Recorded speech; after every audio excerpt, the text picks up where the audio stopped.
Any not for recording small talk? Or are we ready to go? Well, it's too late, isn't it? I mean, we already talked about your swing arm and your haircut. Yeah, so you're listening. My arm's swinging. You're listening to the Illustrious Gentleman. It's a podcast hosted by two comic book professionals. Scott over there, currently working on Superman. Ryan over here, currently just wrapped up Family Tree at Image Comics. Issue 12 and Volume 3 should be out in the next 6 weeks or so. Go to tigshow.com for all your Tig Show merch needs and for links on where to follow us on social media, how to support the show by becoming a patron or just buying us around. Everything you need is at tigshow.com. So, after I gave you shit last week about not drinking I feel like I have to... Yeah. After I gave you shit last week about not drinking I went to my Total Wine and got some proper wine one-offs, yes, because you made fun of me on the internet.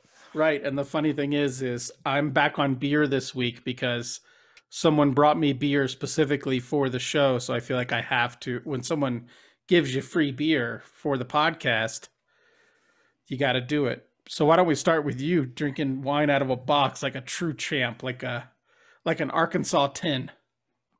I've got Black Box Chardonnay, but it's from Australia, so it's fancy, it's exotic. I don't know what this means. 70 gold medals, wine enthusiasts. It's got this little, I don't know if you can see this garbage. Mm-hmm. It means so it's gold medals. Yeah. 70 wine enthusiasts since 2004. It's the 34 best buys. None of those things. I don't understand any of those. I understand those as words separately, but when you put them in this order together in this circle thing, yeah, it makes no sense. Hey, it's an award-winning wine. That's what they're trying to tell you. It's won 70 awards at different wine rich competitions. And beautifully balanced with fresh fruit aromas, excellent depth and structure with subtle hints of oak. I don't like. Yeah, this is weird. It's squishy, and I'm used to cans of beer or bottles of. Yeah, it's whiskey. I don't like this. I feel like I should be unwrapping, the plastic straw that is stuck to it. Right. Well, I've got to get a teacher to put it into the little foil circle. Yeah, you got to get your teacher to help you put it in the hole. But normal adults would be pouring that into a glass and then drinking it out of a glass. All right. So I'm drinking. I was going to make a joke about when you brew wine and when you make wine in Australia, the kangaroos are the ones who crush the grapes. But that's like a joke for like a 4-year-old. Yeah, I don't know. Why are they crushing the grapes? Because they have giant feet? Yeah, because they just they're like giant rabbits. That's what kangaroos are to me. Why not Chris Hemsworth? I don't know. Is he just crushing them with like sexy grapes. Looks? Yeah. But he's just looking at him sultry. He gives him a sultry look and the entire barrel just explodes like my genitalia. Oh my God. I am. Something's happening here. It's very strange. Before I talk about what I'm drinking today, I want to make just a note for our longtime listeners. This is the last podcast I'll be recording at the Northern Villa. I'm moving down to the Southern Chalet in like 4 days. I got to think of that new name. The Southern Villa sucks. Southern Chalet, Southern Ranch House. I don't know what to call it. Outside of episodes that we've recorded in person in the Valley or that we've recorded on the road, I've recorded probably 95% of these episodes in the Northern Villa, and that's coming to an end. And I really don't fucking care. I just thought I would mention it. I'm not really sentimental about that sort of nonsense.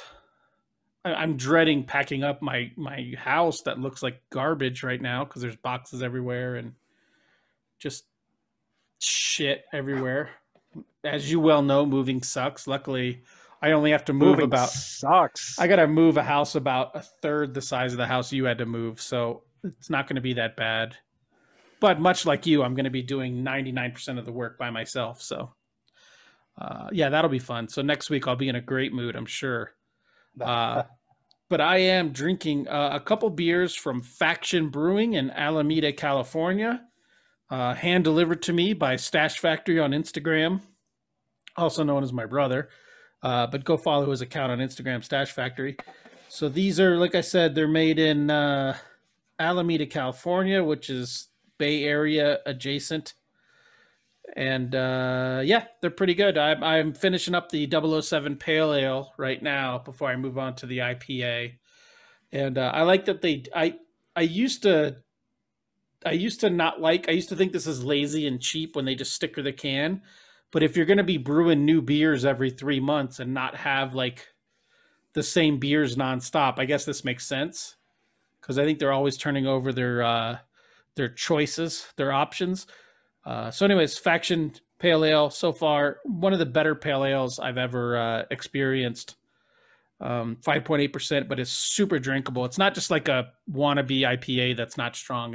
It's pretty tasty. So it's going to get a high rating on Untapped. Good. Yeah. And after that, I'll dig into the IPA, which is 6.8%. So there you go. Faction Brewing, Alameda, California. Get some. Let's see.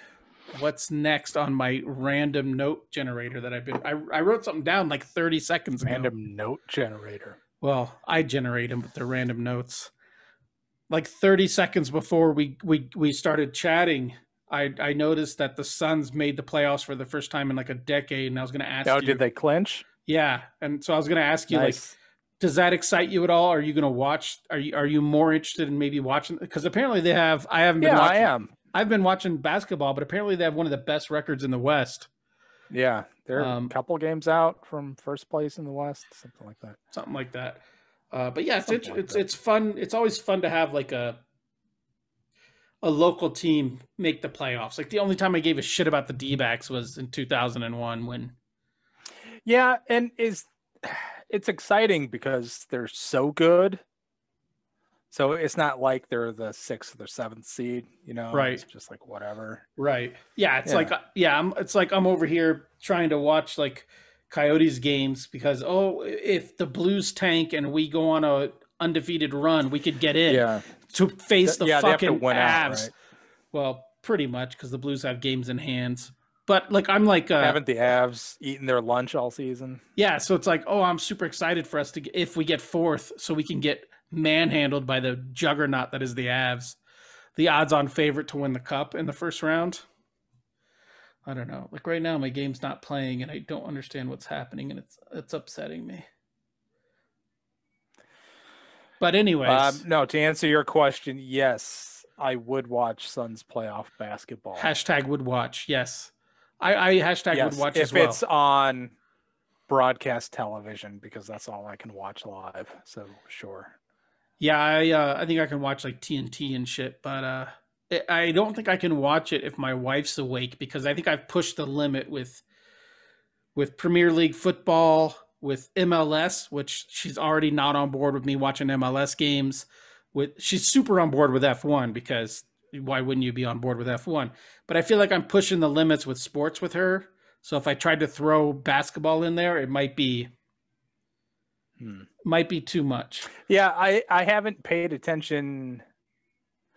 I haven't paid attention to the Suns since the 7 seconds or less era. You know what I'm talking about, right? Steve Nash, Amari Stoudemire, Mike D'Antoni's. Yeah. Yeah, when they were pushing the ball, score 7 seconds or less. Break. Fuck the shot clock. Yeah. And then before that, not since the Charles Barkley Phoenix Suns run to the finals in 92, 93. Well, you were like 12. As big as the NFL is, Phoenix still feels like a basketball town. It does. There's definitely a hierarchy. Why can't I ever speak? Hierarchy. Yeah. Hierarchy. We're all archy. It is a basketball, depending on how well the teams are going, it is a basketball, football, baseball, hockey town. Very definitive. Very definitive. Yeah. But I feel like basketball and football is interchangeable depending on who's a better team at the current moment. Yeah, and that speaks to the power of just the popularity of football, because the Cardinals have done all of jack shit in their tenure in Arizona. Yeah. Well, didn't we make They went much to like the Super Bowl in 09. yeah, I was gonna say fairly I was gonna say, didn't they pull a Coyotes and get to the conference championships, but they did get to the Super Bowl. Yeah, they And wasn't were it a in couple minutes Arizona? away from the Super Bowl. No, Oh, I I don't thought remember where it was. oh, No, the Bucks this past season played the first home right. Super Bowl game. Okay. Well, for our listener who's still listening, yeah, it'll be fun. Yesterday when I was instead of working last night, I had two new short boxes that were given to me by a friend of the program, Cab Comics, Corey. And so I was like putting all my loose comics because everything's in boxes, but I did have stacks of loose comics. So like, because I'm the worst, like I'll pull something out to read it and just throw it back on a pile instead of filing it back away like a human. So I decided to file all my loose stacks of comics last night. And a good majority of that loose stack, I'll say a good, let's say 5 inches, six on a good day, were Scott Godlewski DC comics. So your Green Lantern, your Batgirl, yeah, that was a full 6 inches then. Okay. And so I decided instead of categorizing that by Batman and by miscellaneous DC or by Superman, I thought, well, I want to keep all my Scott shit in one spot, you know? And then it got me thinking, when I take the time to go through all my comics again, I'm going to categorize them by creator instead of by character or publisher. You know, obviously there'll be that makes a ton of sense, and I haven't really considered that before, but that's a good idea. Yeah, I mean, I mean, why do people like you or I buy stuff other than that? Right. Oh yeah, so that's what I'm gonna do. I'll have my like Mark Silvestri section, my Jim Lee section. By people like you and I mean white folks, right? Who have the luxury of categorizing things. But yeah, I'm gonna. I think that'll be fun. And then on the long box, instead of writing like, you know, Punisher comics or Spider-Man comics, I can be like, you know, Ron Friends comics or, you know, whoever, Brett Blevins, you know, whoever I decide to get freaky with that day. Yeah. Also today, one last thought before we get into it is I did do the rare thing where I dropped a comic with one of my favorite artists on it because I realized I don't give a fuck about the comic. That would be Fantastic Four with R.B. Silva. I was like, I don't care how pretty it is. I don't give a fuck about any of these characters in this comic. Except bearded Reed Richards. If there was a solo book with bearded Reed Richards doing science shit, I might be into it. But then he stretches and it makes it dumb. Yeah. Can't wait for Stretchy Jim in the MCU. Yeah, hopefully they use it sparingly. Get creative with it. Like really creative, not like, you know, him cooking dinner while he's doing experiments in the other room or whatever. Get creative. Oh, you don't like it when he's flipping waffles with one hand, but then left hand is like doing shit in the negative zone or whatever? Right. Yeah. That's why he stretches, because he's just stretched so thin. He has so much to do. It's like the Human Torch, right? You know, he just gets so worked up, and he's such a hothead that he bursts into flames. And Sue, you know, she's nobody pays attention to Sue. She might as well be invisible. Yeah, and Ben, he's always been made of rocks. Oh, he's gruff and hard to deal with. He says things like my Aunt Petunia and Yancey Street Gang. Like he's got a gang. He's in a gang for one thing. No one addresses that when they talk about his history. He's a former gang member. Let's talk about that when we put him up on a pedestal. All right. So, yeah, fuck that Fantastic Four. All right. Do you want to move into the topic that I'm hoping you have a lot to say about? Because I have. I'm going to ask you a lot of questions. I'm going to ask a lot of questions. Oh, good. So I categorized. I have 3 categories here with what I liked, what I didn't like, and what went wrong when it went wrong for me. Because I rewatched the season today. Oh and my God. and I do want to say before we get into this, I don't want this to be another we just shit on everything kind of thing. I want to talk about it critically, but also if there's things we liked, let's explore the things we liked. Yeah. Let's that's do not it. this. That's not this. No, yeah, no, this isn't. No, this isn't just a pile on fest. No, because we've mentioned before. Everyone try hards. Yeah, right? Everyone's and a try I've moved harder. away. I've moved the goalposts on good and bad. I feel like I've made those two terms more objective, and I really sort of judge things now on how compelled I am to continue watching whatever it is. So if I feel like I have to turn it off, or that I would rather play on my phone, then I just turn it off. And I doesn't mean it's bad. That I should make that distinction too. Just because something's good or bad doesn't mean it's compelling or not compelling. It might technically be good. It just may not be my bag. That's all. Yeah. Yeah. So, but you did watch all 6 episodes of this because I think I did. It's content for the show. It's part of the job. Right. Right. For it's like, work, I had to watch it. Also, my 13-year-old was super into it. Right. It's like a nurse who has to clean out the bedpans because, the candy striper didn't come in because of COVID. It's part of the job. You got to do it. It's not your favorite part of the job. Why don't you tell people what we're talking about? We are talking about FATWS. Yeah, capital F, lowercase a, capital T, capital W, capital S. Fat was. Yeah. Falcon and the Winter Soldier. Yeah, which still doesn't roll off the tongue.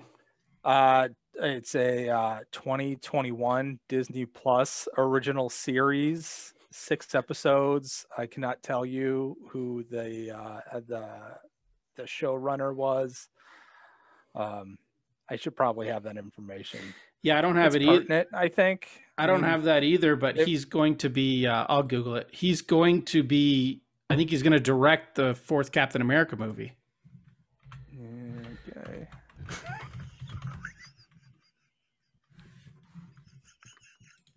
Okay.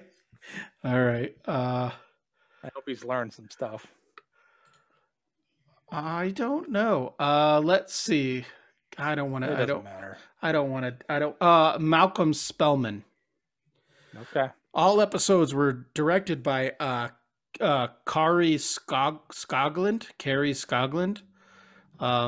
Created by Malcolm Spellman, but obviously, you know what I'm talking about. Not really created by them. Sure. But yeah, 6 episodes. I watched it today. It wasn't. I don't know if I'd use the term enjoyed, but it wasn't. I kind of enjoyed watching it today because I realized they're one of those streaming ones where they make them fit 43 minutes because they may at some point put them on regular television with commercials. So really 6 episodes at 40 minutes an episode is only like the length of like in-game overall. So did your opinion change from viewing 1 to viewing 2? No, I mostly did it so that I can make notes for this particular podcast. Okay. But the stuff, Maybe you can answer some of my questions. The stuff I did like, I still liked, and the stuff I didn't like, I still didn't like. So just reinforced kind of my initial thoughts on it. But why don't we start out Pazzi's show and talk about things we liked on the show? Sure. I guess everybody's seen it by now, right? I mean, if you're it's clicking on this episode knowing what it's about, I mean, it's your own fucking fault at this point. Right. 15 minutes into the show. Yeah, I guess we do have to throw out spoiler alert, but the finale was, by the time this drops, the finale was like 2.5 weeks ago. So was it? No, it wasn't. Yeah. Really? Yeah. Huh. Wow. Oh, maybe it was last week. I don't know. Whatever. One and a half. Okay. Who gives a shit? Yeah. So Time is sure. not You want to straight. start with that? You want to start with Yeah, why don't we start stuff with we liked? what we liked? Why not? Okay. Sure. Do you have bullet points of stuff? I have 4 bullet points. Awesome. Let's hear one. Oh wait. Yeah, 4. I really enjoyed the Falcon until he became Captain America. But mostly in, we'll get to uniform later. That's not in this category, but mostly in the way he looked and the way he fought. It seemed to change as the show went on, and I really enjoyed him in those first like 2-3 episodes. Just being the Falcon, being in his own skin, owning that character, I thought was great. Sure. So I really enjoyed, I guess, all of his fighting scenes before episode 6. Oh, okay. I will say, yeah, I agree. Even I'll roll episode 6 into that too, because I thought the shield wing combination got really cool. creative. That was cool. Yes. Yeah, they choreographed some neat stuff to incorporate both of those things. So kudos to the action team. Yeah, I did like Falcon. I liked his evolution over the course of the 6 episodes. I feel like he had a satisfactory, a satisfying arc. I appreciated where he started and where he ended. He showed you his arc. Yes, he showed you his arc. He did. I also think that he had a great arc because I'm hesitant of this entire episode sounding like me being a middle-aged white guy talking about things I can't speak intelligently about, but I think he did at the beginning of the show. He was kind of just like he didn't put much thought into his social stature as a Black Avenger, and by the end of it, it became kind of his defining. That was kind of his arc, was his movement into this new role model, for modern times, which I think it's never really been brought up before in any of the MCU prior to this. So I was happy to see that. Yeah. His embracing of this role. I appreciated his struggle with what it meant, not just for him, but for people close to him. And he's going to have wider shoulders than Steve had, because I feel like he's representing more things, and some of those things might be contradictory, and so him figuring that out for himself, and just sort of learning what kind of symbol he wants to be. Captain America's kind of like Batman in that regard. Like, I can hear Ra's al Ghul in my head saying that if a man commits himself to an ideal, he becomes more than just a man. Yeah, just talking about it right now made me think of a 5th thing that I like that I didn't mention, but goes along the same lines as Isaiah Bradley. I actually really like that subplot, that character. I want to see now, like, even if it's a made for Disney Plus movie or whatever, I would love to see an Isaiah Bradley Captain America in like the 50s or something like that. Like, I like period pieces. No, but he still had the serum. Like, they talked about how he beat the shit out of the Winter Soldier in 1951 in Korea. Like, I wouldn't mind seeing that. I wouldn't mind seeing him in that place where nobody, like, obviously when they were feeding all these soldiers the super serum, the last thing the government wanted was a black man in the 1950s to be the one guy who could handle it. Obviously, they're not going to promote him. So it would have been nice to kind of see him on the ground in a war style movie. I like period pieces. I like war movies. I think that'd be a fun story to see on the screen. Yeah, I as a white viewer, I found his story compelling and thought it was handled well. But that's just, my own perspective. I would be curious to know what the black fans thought about it, if they thought it was yeah, I thought if it rings true, if it's in tune, but I thought the casting was great. I totally believe that dude was an old ass superhero. Yeah, I agree. I don't know the name of his in the comics. His grandson was a member of the Young Avengers. I think he used the name Patriot. I can't remember though. Yeah. So yeah, I really enjoyed that. Speaking of what two other characters? Well, not two other characters I enjoyed. Unfortunate name now. Yeah. So I did enjoy New Cap and Battlestar, but I don't really need to talk about that. I really enjoyed Wyatt Russell's portrayal of U.S. Agent, although I do have some problems with it as well. I think it was good casting, but I did point out rewatching episode 2, they seemed to have so much fun in their first fight where they were all on top of the semis and the 4 of them were fighting the flag smashers on the 2 semis, like Fast and Furious style. New Cap and Battlestar seem to really be enjoying being Captain America and Battlestar. Like they were just smiles on their face. They were just having a lot of fun. And I like when I watch it, I was like, oh, that would be me. Like if I was finally able to throw the shield and be like big swinging dick Captain America, it would be nothing but fun. So that scene to me was fun. You don't have to agree. Yeah, okay. It's fine. You don't have to agree. Yeah, no. Yeah, I think when we get into John Walker, we're gonna. He's one of the balls in the air on this show, and I think there might have been one or two too many. Oh, okay. One of my complaints about the show is I agree with you. Too crowded for 6 episodes. I agree with you, but I don't think he was one of the ones that should have been cut. I don't think so, because I think he's a perfect foil to Sam's journey. Yes. Yeah. Yeah, exactly. Let's see. I'll save my favorite part of the show for last, so I'll go to this one.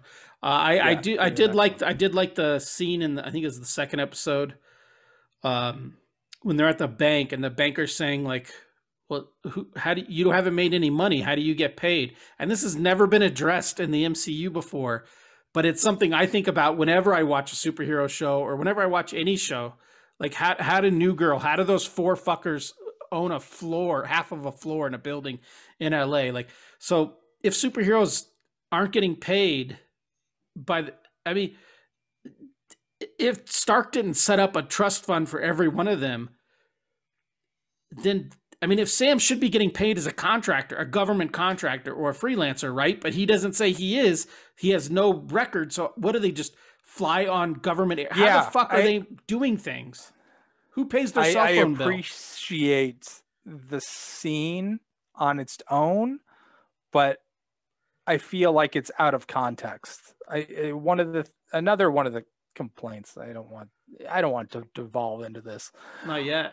But one of my nitpicks about the show is that it didn't do enough world building for me. Where are we at right now? Are the Avengers a thing? Are they not? Are the Sokovia Accords still a thing? Is he still technically a fugitive? Was he pardoned? How is the world working right now post blip? Right. Yeah, like shouldn't this is another nitpick that we're going to get into when we talk about Carly and the Flag Smashers. Yeah, I don't think we got enough information. Yeah, there should have been a scene. Like if you're going to bring this up at the bank thing, which again, I really enjoyed this aspect of it. But again, it only lasted for like a minute. But if you're going to bring up them not getting paid, then you should have brought up like maybe Falcon doing like appearances at car washes or Comic Cons or something like that, because that'll get you paid. Like, how are they? Who's paying their phone bill? Who's paying their grocery bill? If they're not flying on military flights, how the fuck is Bucky getting down to bumfuck Louisiana 2-3 times a month? Like, what the? Who's paying for all this? Are they government? Yeah, I don't understand. We need. Well, I mean, yes, we need something.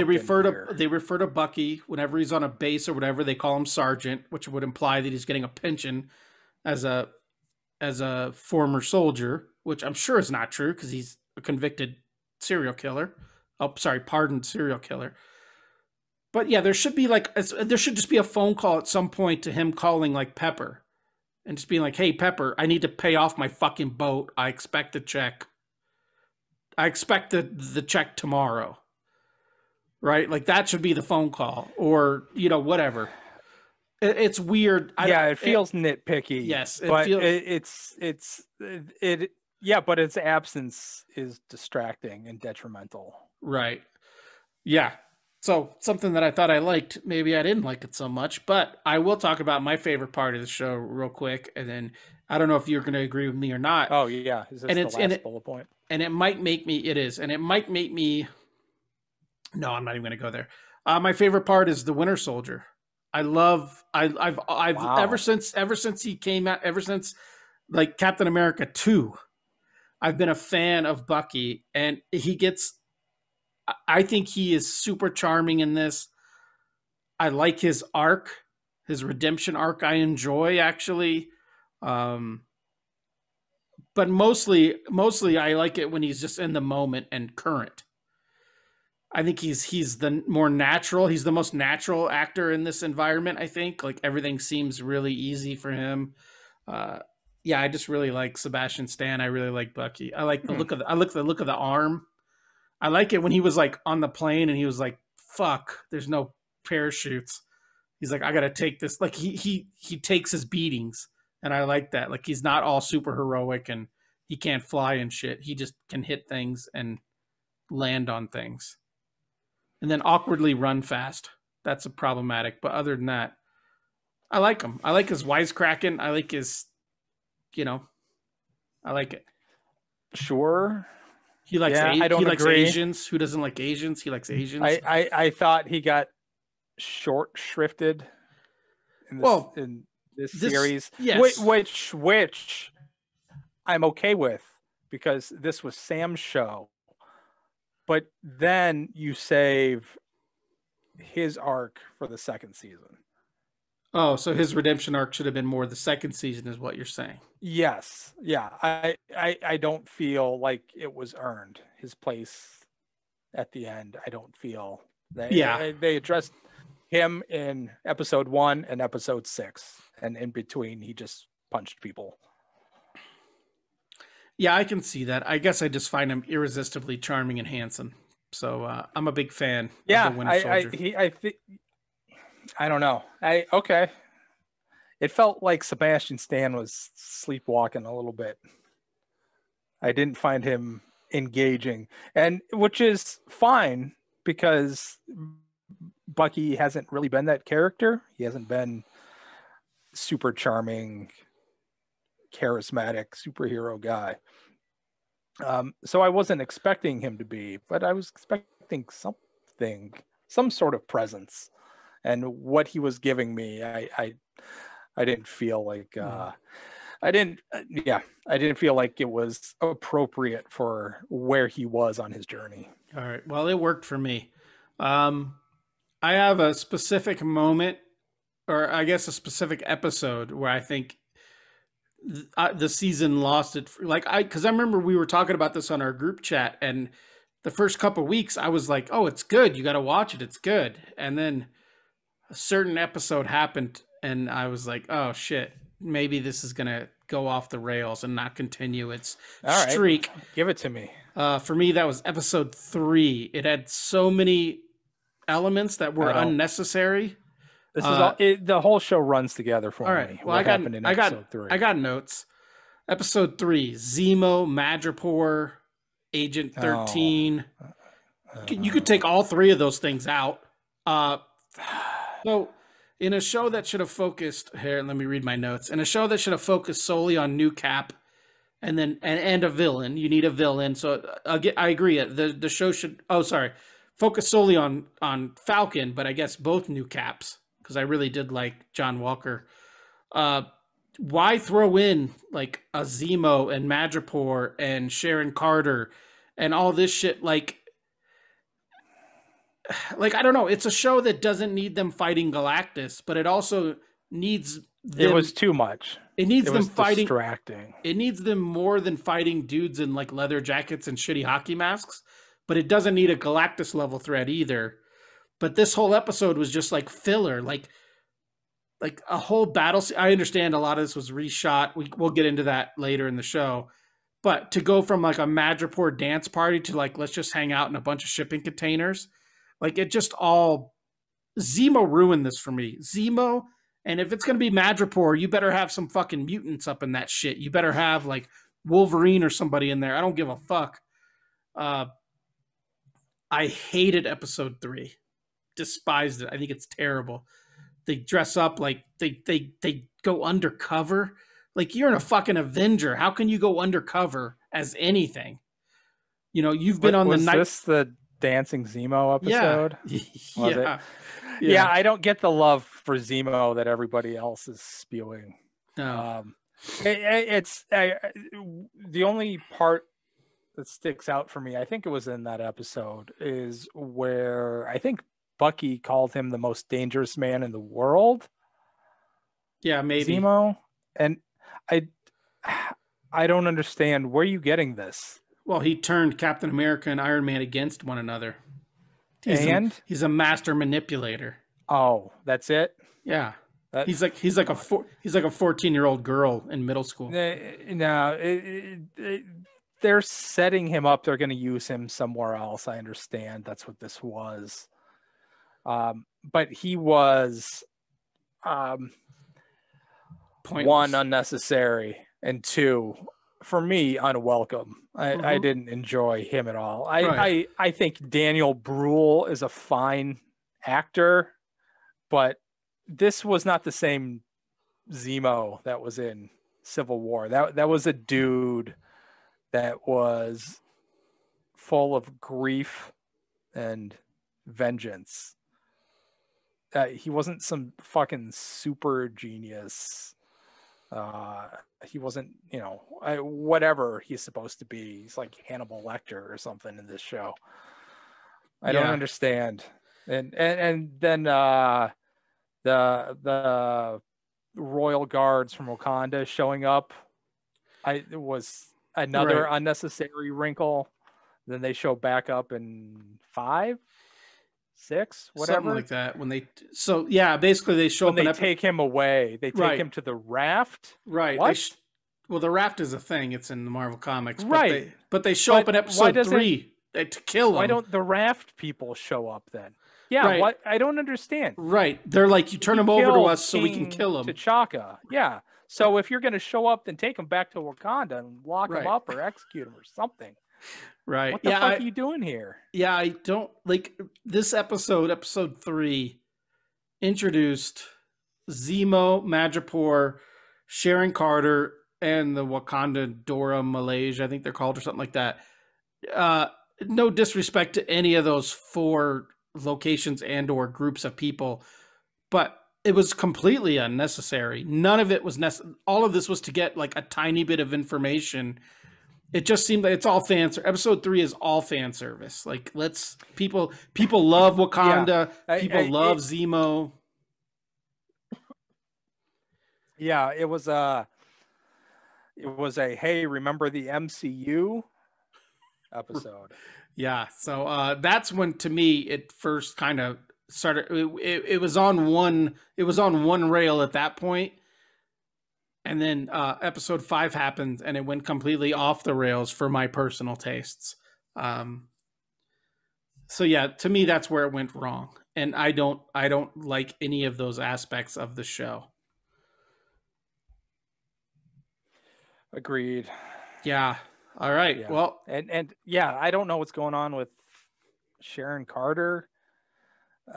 It seemed like a total 180 from what we had seen. It was so abrupt. Again, we need context. What has happened right. in the interim Right. between So one of those Civil videos. War and now? So one of those. So you sent me a video to watch, and we'll get to it at the end. Sorry. Let's finish bitching on it, and then talk about some of the reasons some of these decisions might have been made. But I do want to point out one of the YouTube videos I watched showed that she was lost in the blip. It was in the background of uh, Infinity War, or no, Endgame. So that means she's only been back for however long this show is set after the blip. So how did she become such a giant factor in the underworld of Madripoor in the span of like less than a year, with Yeah, no and money, no whatever? yeah, and I don't know if it's the writing. I don't know if it's what's her name? Emily Van Yes, Van Camp or Camp. something. Yeah, I think she was in like One Tree Hill or some shit, or Seventh Avenue or Yeah. something. Yeah. I thought she was insufferable. Like her performance really bothered me. Everything was very like The way she carried myself and the way she spoke is like, ugh. yeah, This it was. made my eyes roll. I did not care for it at all. Yeah, I agree. All right, let's move on to what we didn't like, because I have exactly 5 notes for that as well, because I was being polite.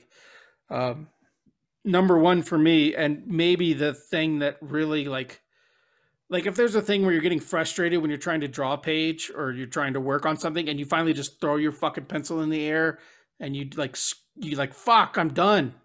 It was when the new when the Falc Cap costume showed up in episode 6.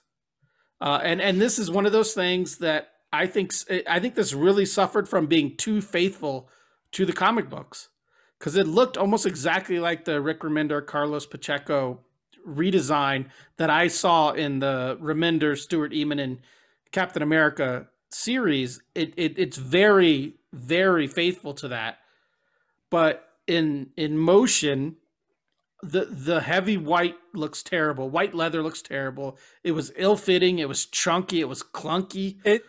I think that was my biggest Like gripe, when he turned is his that it head, didn't fit correctly. when he turned his You could head, see the giant wrinkles gaps. and Yeah, like when he was holding, like at the end when he was yeah, holding. it was just like a size too big. Yeah, like he was holding the redhead girl from Star Wars. He was holding her. My favorite part of this new Star Wars generation, one of my favorite characters. But he's holding her because she's dying, and you could see like I could have fit my fat ass hand in those gloves with Anthony Mackie's hand in those gloves. There was so much space and so much. If he turned to look at something, the neck piece just created like a gaping, like open leather area that you could just like hide eggs in. Like you could put your you could stuff your lunch in there if you didn't have a fucking lunchbox. Like it was so clunky for someone who's supposed Yeah, to fly. it wasn't that well done For for someone who's sure. supposed to fight and fly and be nimble and whatever, it looked like I don't even know if I could sit in a chair in that leather. It looked like alligator leather. It was so thick. Uh, yeah, I lost my shit on that costume. I was so fucking bummed out, super bummed out. Uh, but I think it does suffer from a lot of Yeah, white. Maybe it'll change. I mean, Cap's Avengers 1 costume was embarrassing, and it suffered from a lot of the same problems. Yeah. So maybe in the next appearance of Falcon America, we'll so I'm see, gonna. something a little better. That's good.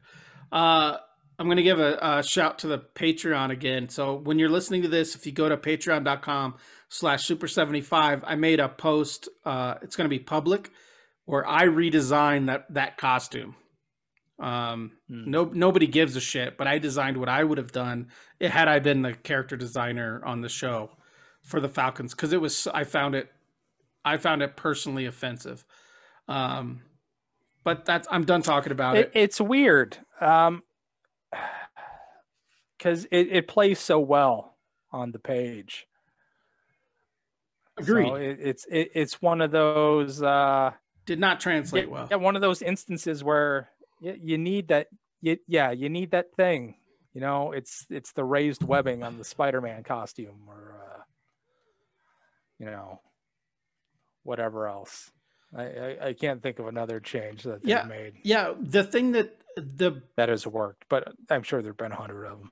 The biggest issue, one of the biggest issues with me was he's a public figure. So we all know Sam Wilson's the Falcon. And he's not going to be a secret when he becomes Captain America. So why even have anything more than the goggles, which makes sense for his character? What is the point of all that? What is the point of anything above his collarbone? Doesn't he have the Iron Man? Yeah, I mean, glasses? I understand. He needs goggles. He needs goggles because he flies. But you don't need leather up 1/4 of your face, especially if your whole job is to turn your head quickly. Looks cool. But the problem is it doesn't. Stick me with them bullet points. Yeah. John Walker's fall from grace didn't really make sense to me. On second viewing, when you can really pay attention to how much screen time he has, he goes from gung-ho American soldier to like having like weird tics and shit. And this is long before he took the serum. So he just starts having weird tics and like stops shaving and like he stopped shaving and shit. And he like starts cracking under the pressure. But he's only had a total of like 10 minutes of screen time at this point. So it wasn't enough. Like, and I assume to know enough about our federal government that if they were going to make someone the new Captain America, that motherfucker would go through like 6 months of psychiatric training, like, because you wouldn't want this to happen. You want the perfect specimen, quote unquote. So it just seemed too fast for me. Like he's super gung-ho, super happy, cracking jokes in the first fight. And then by like the third time we see him, he's got like a tic. He's got a 5 o'clock shadow. Like he's got dark circles under his eyes. Like I didn't see enough of him to buy into this breakdown of character. Yeah, I think that was probably one of the casualties of the 6-episode limit. Yeah, also he probably need to be a bigger focus on the show. I would have made him the main take out the Flag Smashers entirely. Agreed. Maybe they're going around, they're cleaning up Hydra cells or something. Agreed. Yeah, they just make it something else has popped up. Yeah, just make it so simple. Yeah, he sees something so horrible going around that it starts to affect him. He sees horrible things happening. It starts to affect him. Right. We need to see all the eyes on him all the time. We need to see the media reports and the newspaper articles, the criticism on YouTube, and we need to see all that stuff piling up. So by the time we get to him doing what he does, it makes sense. Yeah, I agree. Like he, when he went in to his testimony in front of Congress after he murked that dude, he didn't even shave for that. And as a son of a military man, there is no way in fucking hell any military soldier, Marine, whatever, airman, whatever, would show up in front of fucking Congress or a Senate hearing with a fucking 3-day-old patchy ass beard and long hair, like long ass hippie hair. Like he's a fucking hippie. None of that tracks with a guy who's a career military man. Maybe we needed an elevator scene, except he's not outnumbered by the bad guys. He's outnumbered by military police or just beat cops or something, and just goes crazy on their ass and just kills a bunch of people. Just that abuse of power, the thing going to its head. Exactly. I am the super soldier now. Right. Like, yeah. Don't you know who the fuck I am? You are telling me what to do. Right. Yeah. He has that don't you know who the fuck I am thing, and he just fucks up some dudes just doing their job. Yeah, that's what we need. Like, I didn't buy this at all. Like, I didn't buy his arc at all. which sucks because I like the introduction. I like that they played it off the Falcon. I like the introduction of Captain America as a legacy character. I enjoy that. I'm fine with that. Yeah, I like that. it's nice. I just thought that his arc was super rushed and kind of bullshit. I don't buy it. I wanted him to be Trump the superhero. Yes. I wanted him I wanted idiots in American flag hats going on the news saying, we love John Walker because he tells it like it is. You know, yeah. That sort of shit. Yeah. You know. Yeah, because the new Captain America could murder somebody in the middle of Fifth Avenue and nobody would care. Yeah, that's the thing is he should have been put up so high on a pedestal that when he started getting negative feedback or bad things were happening, that's what starts to affect him, not just random shit starts to, like, I don't even understand whatever. I'm sure there's some fucking dude out there being like, "Oh, you didn't get this. You don't get the intricacies of the writing and the character." No, that's probably true. Yeah, well, no, that's not true. There were no intricacies, and you know what I'm talking about. Yeah. What up? We'll put it in post. Yeah, put that in post. All right, my next couple ones are kind of nitpicky, but let's go through them and you can bounce back. On episode 5, which was my second least favorite episode, 3 was a total garbage dump. 5 had so much exposition and training montages. I thought it was a new Karate Kid movie. But so the begin episode 5 by the character a character I really did enjoy was the intelligence officer on the ground, the Hispanic guy that dealt with Falcon. I really thought he was like I thought he was a good actor. I thought he had a kind of a fun role. He was kind of the microchip or, like the tech dude, the Oracle almost to Falcon. But he's telling Sam like after Captain America killed that dude, Flag Smashers went so underground. They're underground. Like no one can find them. They're protected by the entire planet. No one can find them. And then like 4 scenes later, the first time we see the Flag Smashers, they're right back at the exact same refugee camp that Sam confronted her at, that the lady her ceremony was at. So exactly where you wouldn't expect them to be. Yeah, so you would imagine that building would probably be under surveillance by like 30 different agencies at that point. So they didn't seem to be underground at all, in my opinion. And then they just all get to New York somehow with just like, everybody knows that everyone's after the Flag Smashers, but they can just find their way to New York. Like, they super soldiered over there. Yeah, they probably swam. I mean, they ran. The Atlantic is no Pacific. You could swim it if you have the right, motivation. But yeah, I just thought like, what's that I think that is going to tie into the problems they had with the show and the rewriting and stuff like that. But it seems like an editor would have noticed. Yeah. It seems like an editor would have noticed that, like, hey man, 4 minutes ago we said that these people can't be found, and now we're filming this scene at the exact same location that we just saw them at. Yeah, their entire story felt a little rushed and a little Frankensteined together. Yeah, I like her though. We'll talk about why we think that was. Yeah, I like her though. I brain farted on the Star Wars character she played, but it was one of as an actress, sure. Yeah. But what was she in Solo? She was the leader of that outlaw band. Yeah. They rode on like air motorcycles. Right. Yeah. Yeah, she was great. Something Nymphus, something. Oh, Infant's Nest. Infant's Nest. Not infants, Infus. Right. An infant's nest is something different. All right. Yeah. So 2 more little nitpicky things, and then we can get into more of what you want to talk about. It's your show. Why make the change? I think I know why, but why make the change that Sam Wilson's all of a sudden from Louisiana when the character is from the Bronx? Like, he's either from the Bronx or Brooklyn in the comics. Why make him Why make him from Louisiana? Why the boat? Why the buddy bullshit?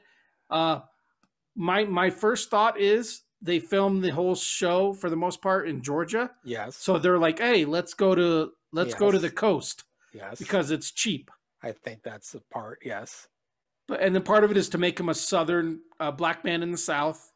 I get that. It's but shorthand. Yes. It's shorthand, but but in the comics, he's an oppressed black man from New York. You could do that. That happens. That's expensive. Yeah. So it seems like an odd change. Like in the comics, because I read his Wikipedia. In the comics, he's like a woke kid from Brooklyn whose parents were like social workers, and he was like bummed out that his parents did everything for the community and they were still looked down upon, and he got like bummed out by that. So to just make a change just for the sake of changing, which again, I think it's because they wanted to film. I'm okay with it. I'm fine with it. In Savannah. What's his? Steve Rogers was from Brooklyn. Don't do that again. You need to have Captain America representing. I guess another demographic. I get it. I didn't get for 1 second from his acting that he was from the South at all. But also, I mean, they just bring it up now. He's been around for 10 years. Like, he never once talked about gumbo or shrimping or nothing. Like, why? How would that come up? Oh, hey, I'll take you out on my boat. I'll take you out on my family's boat sometime. War Machine. Something like that. But every time Bucky showed up, though, to the boat, it was adorable. I said out loud, I'm going to be a shrimp boat captain. I thought every time Bucky showed up, it was the most adorable thing in the world. So I got a crush on Bucky. I don't have a problem with it. That's nitpicky. And yeah, I reject your critique. Okay, fine. And then my last point is that when we see fuckface Captain America murder guy, when we last see him, he gets his ass whooped, which was a great fight scene. He gets his ass whooped and his arm breaks, and then he gives up the shield right at the end of episode 5. Yeah, the end of episode 5. And then all of a sudden, halfway through episode 6, he just shows up to work alongside Falcon and Winter Soldier, and they're all cool with it. Like they're like cool. Like it would be like if your ass got jumped by like a group of people, and they jumped you and beat the shit out of you, and then stole your most prized possession, and then like 3 weeks later, you team up with them to do something else, and no one talks about the fact that, hey man, you just snapped my fucking forearm 3 weeks ago and stole my shield, and we all tried to murder each other. Like remember last Wednesday when we all tried to fucking murder each other? He didn't need to be there. No, he didn't. Probably would have worked better for his story if he wasn't. Like maybe he's watching that play out on some TV, right? As he's, trying on the new U.S. agent costume. He's watching the new Captain America be the hero that everybody wants. Right. Yeah, it was almost like they felt like they needed to redeem his character a little bit by making him save some people. You did not need to do that. No, I in the comics, I like the U.S. agent character because he was like Captain America with no like morals. Like, this needs to be done. I'm going to fucking do it. I don't care what happens. Like, that's why I like that character. Thinking now, I think his character in the show would have been better served with some more of that context, with him being given orders as Captain America. Yeah. And those following whatever game plan is drawn up for him or whatever, and continually losing to the Flag Smashers or whatever. And he's doing what he's told, and he's continually not getting results. Yeah. And that starts to build up. And then he's like, fuck this shit. I'm going to do what I do, and I'm going to, and we're going to win no matter what. Yeah. His character would have been better served by, instead of saying like, I'm trying to live up to the ideals of Steve Rogers, he should have from the jump been like, I'm not Steve Rogers. Like I'm like, Steve did things this way. I'm going to do things my way. Like The first couple times he saw him, he kept, "I'm so honored to be Captain America. I want to live up to this legacy." Blah blah blah. He should have been like, "No, they chose me because I'm not Steve Rogers, and I follow orders and I get shit done." They should have played off the Civil War angle, like Cap went rogue. He didn't follow orders. I follow orders. I'm like a decorated soldier. They really should have played that up more than him being disappointed because he wasn't as good as Steve Rogers.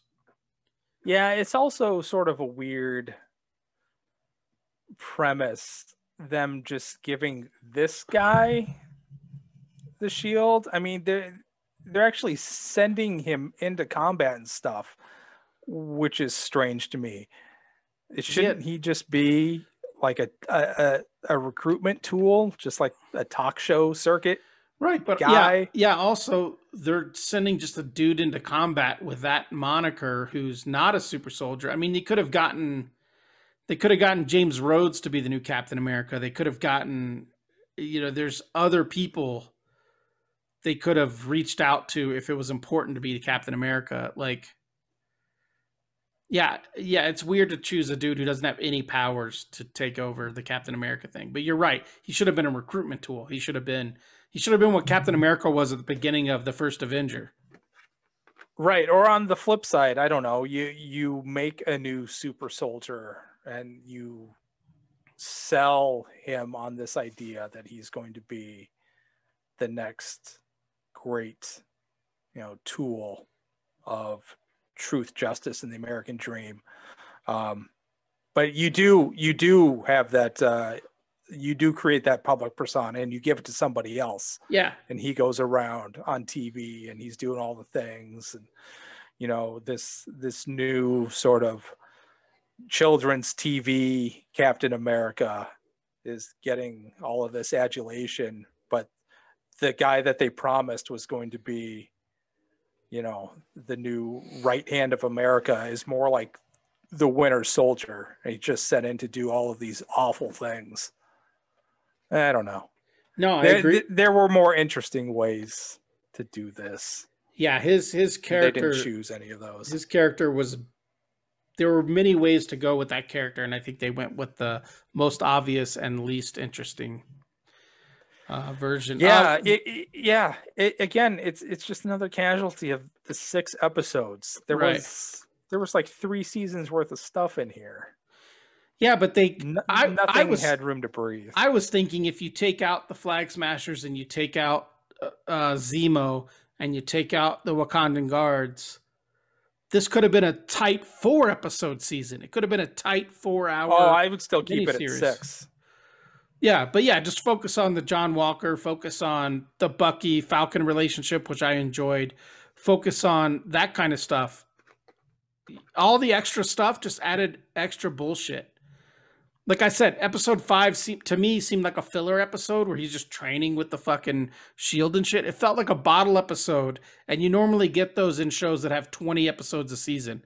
Why are you wasting an entire episode on those dudes hanging out on a boat, fixing a boat? Like, I understand you're trying to character build and build their relationship, but to me, that shit just like... That's like immediate like melatonin. When that shit comes on, I'm just like snoring. Snore fucking city, dude. They should have saved Bucky's stuff for season 2. This did not work as Falcon and the Winter Soldier. I think it could have been either or. I was in the first episode. I was super in to Bucky and his therapist. Yeah, I would have watched an entire series of him just working shit out. Yeah, that stuff was great. Yeah, the Winter Soldier and his doctor. That was that could have been a show. Yeah. I was excited in the first episode and they could have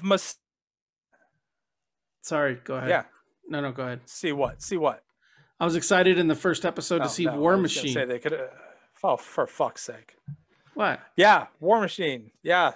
Well, it made me think like they you had said. Don Cheadle money, but they they couldn't shoot in Brooklyn. Yeah, but it made me think like, oh, maybe other people, like no one else showed up the rest of the season.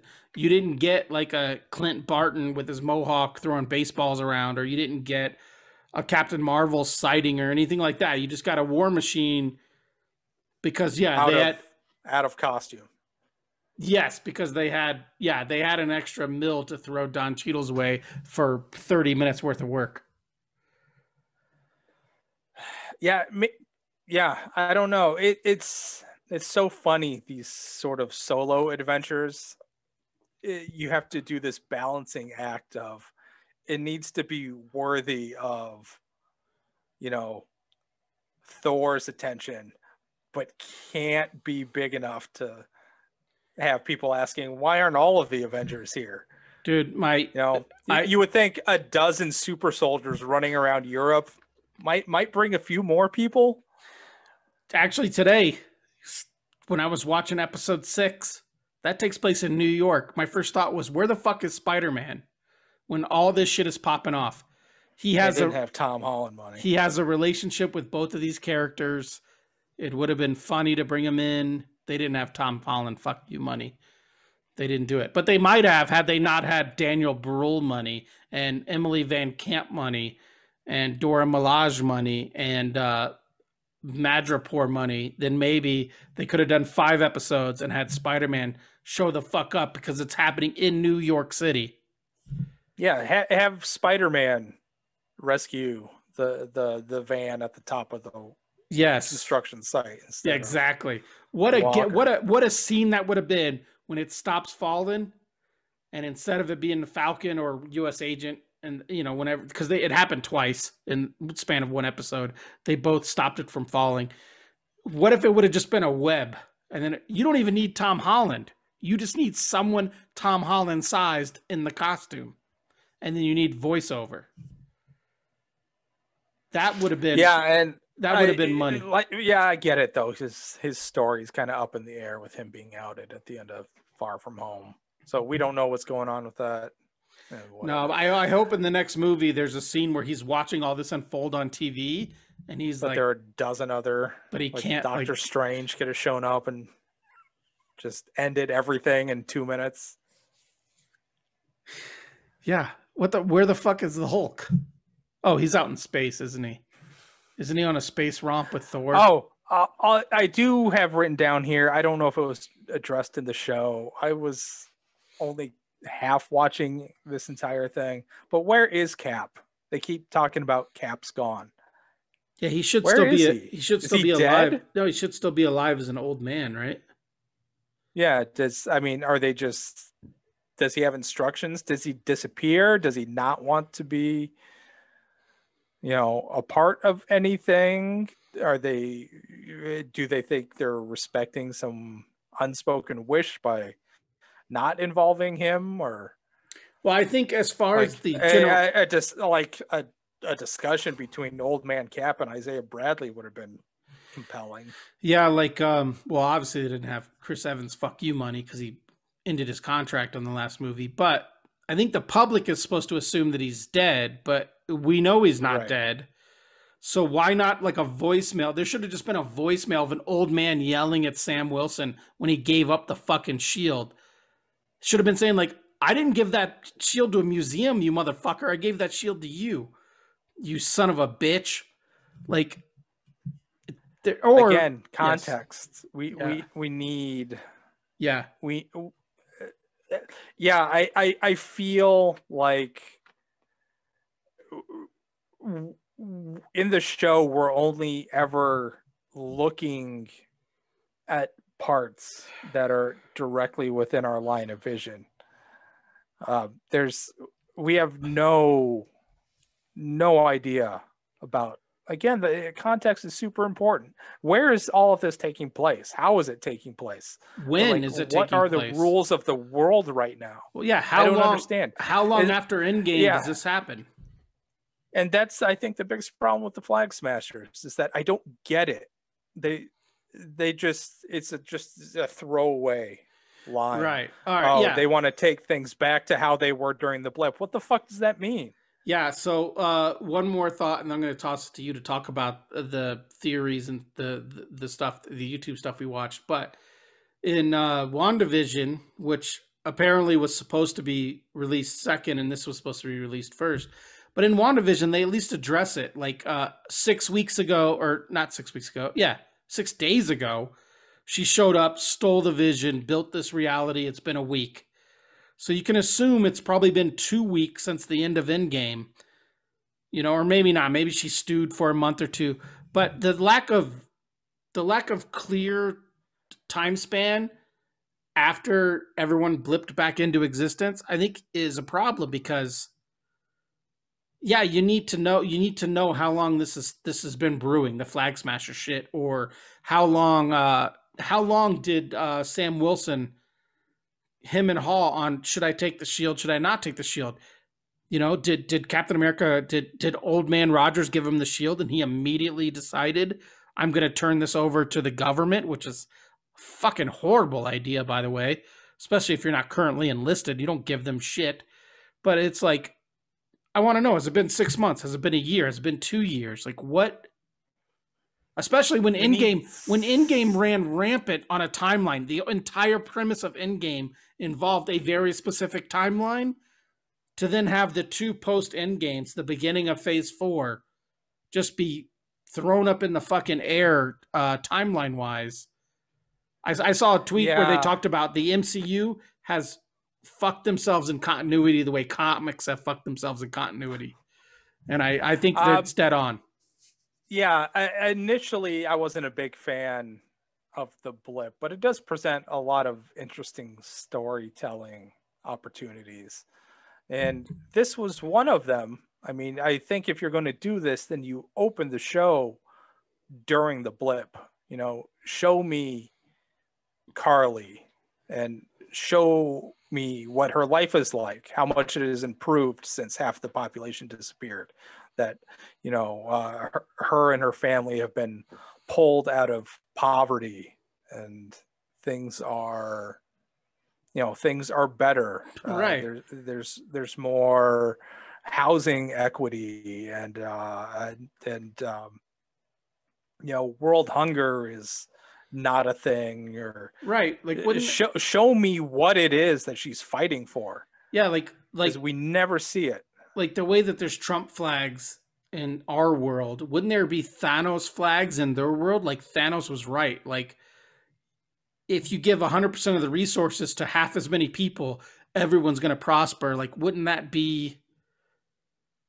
There would be people praising Thanos as like their new god because he elevated them to such. He elevated their lives. Right. Yeah. And again, give us some context. It did none of was all of her family fine? Did she not lose anybody?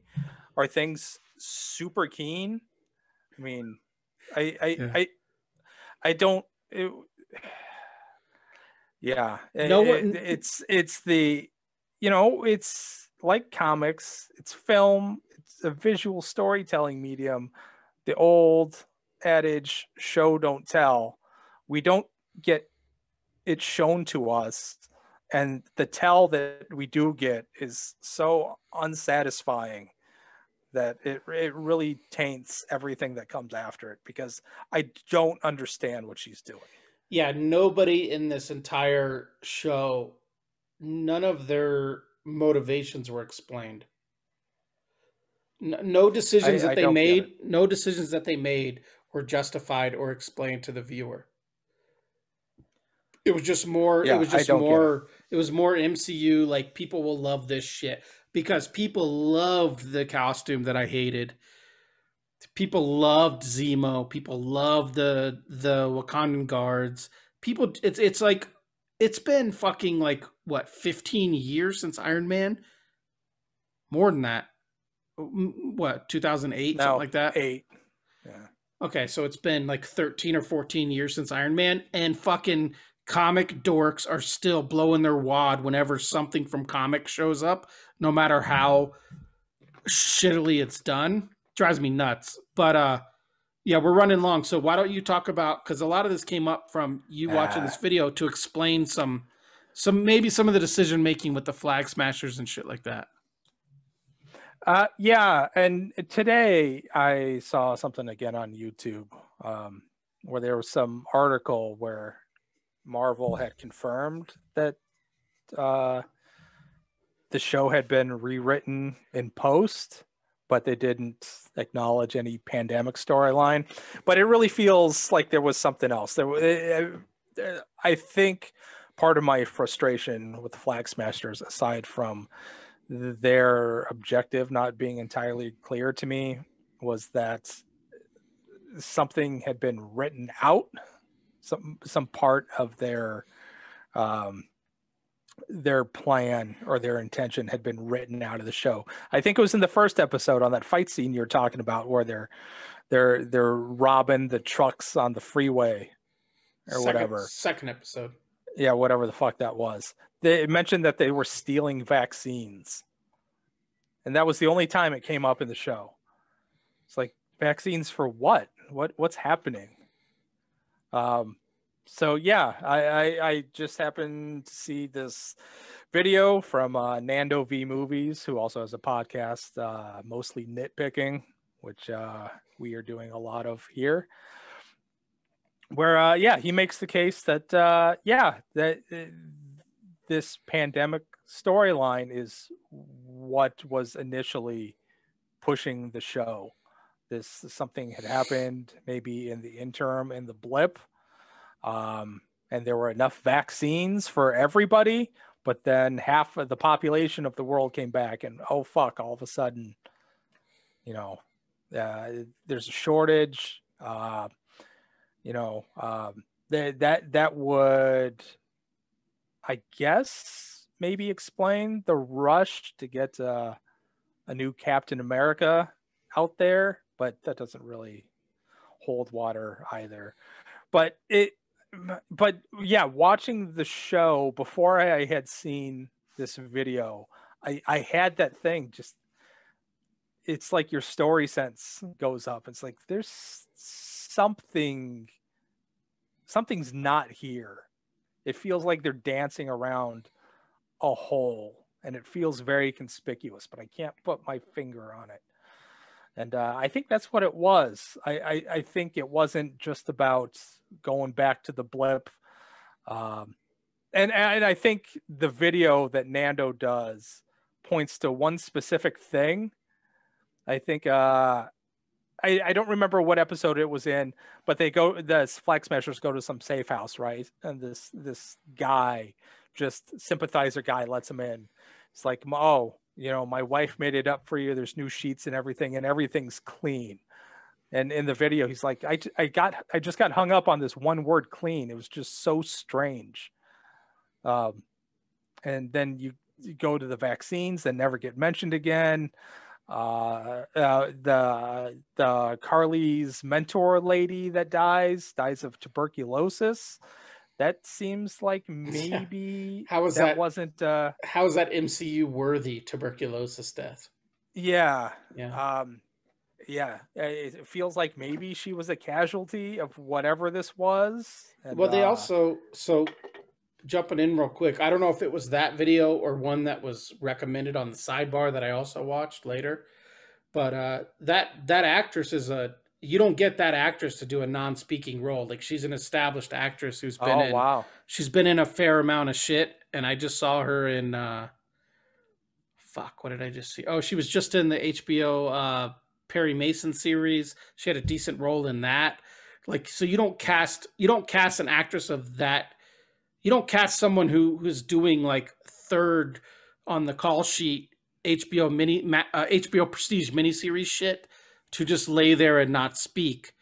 So it goes to the fact that she probably shot a lot more scenes and was a much more important character prior to all this. Yeah. My spidey sense tells me that there's something to this. I would not bet the house on it being pandemic related, but I can certainly see where Disney gets cold feet about doing that particular storyline and tries to Justice League this thing in post. Right, And which that's really what it felt like. And that would explain a lot of the filler that you're talking about in later episodes. yeah, like let's spend 20 minutes fixing a boat in a fucking superhero show.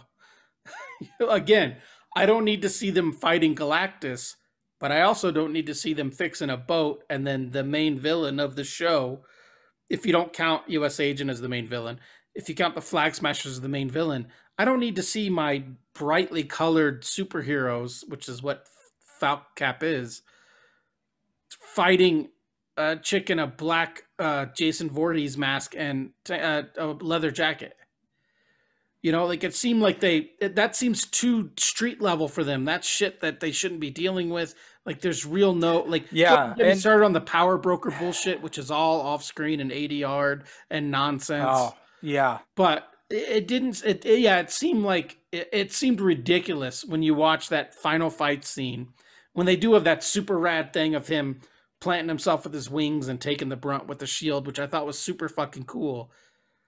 But the person hitting him whilst they do that is wearing blue jeans and a leather jacket and a hockey mask. Like there's no real super villain for these superheroes. Is Sharon Carter, does she have any scenes with anybody that aren't Bucky or Sam? She's on the phone. Well, she has scenes with Zemo, but I think just the three of them. But she also shows up. No, she shows up. No, she does. She shows up at the end. She shows up at the end and shoots Kari, the Infus Nest. So she is at the end, but yeah, it almost seems like a lot of her shit. Like I wouldn't be surprised if she was cast post. That smells like a post rewrite sort of thing. Well, like I said earlier, they're all of a sudden they're in Madripoor, which is essentially like they're like in Singapore, essentially like dancing, and all of a sudden they're in a fucking container ship. And now thinking about it, I feel like somebody just told, like I got to the end of Fight Club, or Sixth Sense, and found out that they were the same person, and it's like, oh my god, that's right. Yeah. Also, she doesn't talk to anybody else. She doesn't have any scenes with anybody. While I'm harping on that shipping container scene, I just want to point out that was supposed to be in Madripoor, and everything written on the side of every shipping container is in English. So I feel like they might have shot that in Balmer, or maybe like a Long Island or something. Just a hunch. No, but there was wherever that happens in Georgia. Oh yeah, outside Savannah, somewhere around there. Yeah. Because it's such a drastically. First of all, it's just a lame ass location. Because obviously, there are no neon lights anywhere. Obviously, when they go into that shipping container and it's like a hidden lab in a shipping container on a dock somewhere, then all of a sudden, they shot that scene. Obviously, none of it tracked. Zemo pulls like an old Camaro convertible out of like some other container. Episode 3 can eat my fucking butthole. It might be one of the worst MCU things I've ever seen. Okay. I guess in conclusion, it sounds like we didn't like it, and that's not the case. I didn't find it compelling. I don't think it sinks to the level of bad. I don't think it's good either. On second watch, I disagree. On second watch, I think I think it's fine with elements of really enjoyable. I might watch it a third. That's fine. Yeah. I might watch it a third time because I think Sebastian Stan, Wyatt Russell, Isaiah Bradley, I think certain characters elevate it and certain scenes elevate it enough that I would watch it again. Yeah, okay. I liked the ideas behind it, and I wasn't a super fan of WandaVision, but I thought it was doing some really compelling stuff, and I thought it was dealing in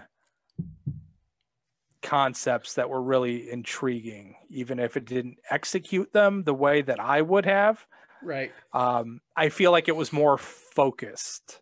And I think that's one of the things this particular series was lacking. I Yeah. felt like it was all over the place all the time. Yeah, it did lack focus, and it lacked cohesiveness with a universe that has been super cohesive up until now. Like, how hard would it have been for at one point when they're in one of the government meetings or on a military base just to mention like some weird shit's happening in New Jersey? Like, does anyone know? Like, just like, oh, we gotta, have a unit shipping out, and we're like, oh, there's something weird's going on in like northern New Jersey right now. We got to, our whole unit's been called off to Yeah, deal with that. Like, just little yeah. things that would tie it to the MCU. This didn't do anything to tie itself to the greater MCU, in my opinion. And War Machine doesn't count because Yeah, it doesn't count. we needed to know where everybody was, and we didn't get that. If it was going to be a Civil War type thing between Walker and Sam and Bucky, that would have made a lot more sense. I had no idea where they were coming from there. I don't know what their situation was. What are they? What are they now? How is the world operating? We didn't get any of that stuff. And personally, as for this particular viewer, it really took me out of things because I couldn't place anything. I didn't know how much weight to give Sam's situation and Bucky's situation compared to everything else. Yeah, I didn't mention it earlier, but I did enjoy the scene. I think it's in this into the second episode or maybe in the fourth episode. The couples counseling scene, which I knew is there for fan service, but I enjoyed it. I thought it was cute. I thought it was cute. I thought it was enjoyable. Yeah. Sure. And also, I don't know if you're like this, but I can remember what I was inking when I watched that episode the first time. Like, do you have those kind of memories where you're like, when you watch something a second time, can you remember what you were working on when you watched it? I can't recall anything. Like that specific scene, I was inking like a wire, like a wire locker, like a mesh locker that you'd hold weapons in or whatever. I was inking that specifically. Not the characters, not laying out the page. I was inking the mesh, the wire mesh, exactly when I was watching that scene for the first time. It's like auditory memories or like what's the Sure. smell memories? Yeah. Olfactory. Yeah. Yes. Sure. Yeah. That particular whatever that is. It's not the neuron, the synapses. It's firing in your brain. Right. Sure. Yeah. Whatever the fuck. I don't know. Whatever. Man, it's late. It is late. So I've had this big black box of wine. Yeah. So you've had a 500 milliliter box of wine. Black box Chardonnay. BBC. Yeah. That kangaroos made. It is like a juice box for adults. It should have every time I put it to my lips, I think there's going to be chocolate milk in it. Yeah, this should be a straw, and then cool people flip it over like Capri Sun. If you're cool, you flip it over and stab it in the butt. That's what you should do with that wine. You should stab that wine in the butt. So how do you like Chardonnay? Because last week I had Chardonnay and I really enjoyed it. But apparently Chardonnay is very versatile. You can have buttery and nutty Chardonnay. You can have fruity Chardonnay. Yeah, I don't know that I would be cool with buttery and nutty. This is fruity for sure. Just how I like them. And yeah, it's good. I really am a wine noob. Sure. I don't know jack shit about any of this stuff. I don't know the difference between a Chardonnay to a Pinot Grigio to whatever. Sauvignon Blanc. What is that? Well, Merlot is red. I know the difference between whites and reds. I don't know any of this stuff. Reds are communists and whites are Are John Walker, U.S. agent. are racist. Yeah. Yeah, I bought 2 things. So I got this black box and I got another mystery can that'll pull out next week. I'm really excited about the other one though. I just wasn't in the mood for it tonight. Oh, that's exciting. Yeah. Next week I'm back on the wine. As I just said it, I realized I think there was some deft casting and character choices in making John Walker's spouse Deft casting. spouse and best friend were black. So so you can't say that he's like a crazy Trumper. Like, yeah, you can because Candace Owens, so that does exist. But we're trying to make him sound like he's not a bad dude. He's a cool dude who just got corrupted by the power. I would have been more impressed had they gone that way. Yes. Had he been Patriot guy, had he been the guy who signed up for the army just because he wants to fuck up. He was the dude with the Punisher sticker. Yes. He just wanted to shoot a gun at people and have it be legal. Yes. I agree. Wasn't there a Captain America, or no, wasn't there a Punisher uniform that was a Captain America uniform, or vice versa? Instead of the star, it was a Punisher became Captain America for a bit. Yeah, sure. That's very on brand for America. But yeah, we'll save that for another show. Let's get out of here. I really enjoyed. I can't express how much I enjoyed the Faction 007 Pale Ale. I can't express how much a certain aspect of the IPA is bugging me. You have cats. You've owned felines in the past, correct? Mm-hmm. I have 2 right now.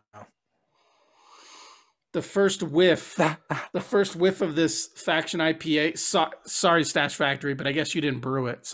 But thanks for bringing it to me, and I'm gonna finish it. There's an odor of cat piss to this IPA. Oh no! And it's something, the ammonia in cat pee is so pungent that there's no doubting what it smells like. But man, it's lessened as it warmed up. It was real bad when it was cold. So as you say that, and as I sip on this BBC, I feel like the black box Chardonnay.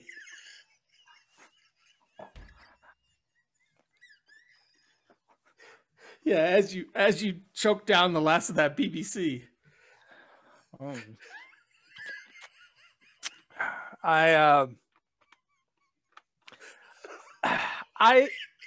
could see maybe not going back to beers. Dude, I don't want to say at all, but I mean, because finding a good one is something that actually deserves to be celebrated just because it's so uncommon. And you holding this thing up to your face that was gifted to you, so somebody is like, hey, somebody else might enjoy this, and it smells like cat piss. Dude, we're on the same mental wavelength here. Was your BBC, did you have it in the fridge, or are you drinking it room temp? No, I'm taking this straight up. All right. So this past weekend, I enjoyed a Pinot Grigio mix with something called a I can't even tell you. It was a Pinot Grigio mix. And it was $3 on sale. And I just got it because I didn't want beer. And I was drinking that shit like full white trash, like over ice. And I kept it in the freezer until it got slushy. Heaven. Like, I could kill a bottle of that. It's twice as strong as it's a triple IPA on anyone's plate. And it goes down smooth. Yeah, I think I'm becoming like a shitty, give me a $3 bottle of wine over a $5 pint of your your Deepa. Yeah, this is, it's twice the ABV of whatever IPA. Get a better buzz. You get a better buzz from it. A nice sweet buzz. Yeah, I think this was like $4. It's 500 milliliters. I Fuck yeah. I could see just being a wine and whiskey guy. God damn it, Scott. I can't quit you, buddy. I can't quit you. And I won't, because we got to keep pumping out these shows, because there's like 3 people out there who rely on these shows on their Monday mornings. They need them. They just need them. But if they're cool, they're Patreons and they get them on Thursday mornings. So go to patreon.com/super75. Yeah, that's the website. Now the people that pay us through the website though are patrons.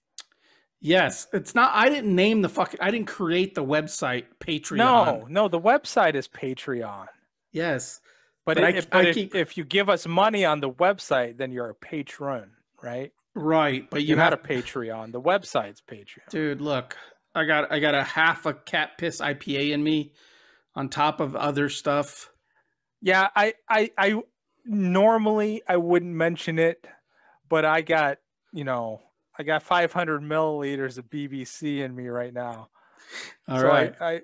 I feel pretty confident in just. All right. So Scott loves the BBC in his mouth. Going forward. Scott loves the BBC. I love the 007 Faction Pale Ale. I would tell you to avoid the Faction IPA. That's where we're at tonight. Sweet haircut. If I cut the beginning of the episode out, I want to talk about how much I like your haircut. So. Oh, thank you. I did it this morning. Yeah, it definitely looks like someone did it. I was tired of my hair looking stupid, so I just Yeah, I think I'm gonna try to go when I get down to Phoenix. I might go Mohawk this weekend. We'll see. Yeah, I don't know. Like I'll go to the store, but I don't know. I still feel weird about going to the barber. Plus, it's a lot cheaper for me to just do it. Oh yeah, I'm talking about. I'm not going anywhere anyway. No, I might. Oh yeah, I'm not saying I might do it myself. Right? No. I don't know why I haven't gone. No, I mean I go lots of other places now that by the time this drops, I'll be double vaxxed. But you know what? That's a whole nother show. Let's wrap it up because it's been like another hour and a half, hour and 40-minute episode. Oh my God. We're really stretching the 3 people who really rely on this show. We're stretching them to the limit. Just cut it in. Should just cut every episode into 2 parts and only do this every other week. Maybe that'll happen when I move to the Southern Chalet. We'll see. All right, Scott. Send us out of here. I recommend Falcon and the Winter Soldier, but don't get your hopes up. Sure. Don't get your hopes up. No, it's not one of the stronger entries in the MCU. It's on the back half. It doesn't mean it's bad. It just means that I think it could have been better. Yes. A few little tweaks, little different decision making. Yeah, the universe has cultivated such it has set an expectation. The bar that it has set for itself is so high. Yes. That this just didn't live up to what I know what they're capable of. That's all. Yes. Also, it doesn't mean it's bad. Yes. It also screams of too many cooks in the kitchen. Let the storytellers you hire tell the stories, and let the producers kick rocks. Scott, send us out of here. Yeah. Good night, all you beautiful people. Good night, you wonderful sons of bitches.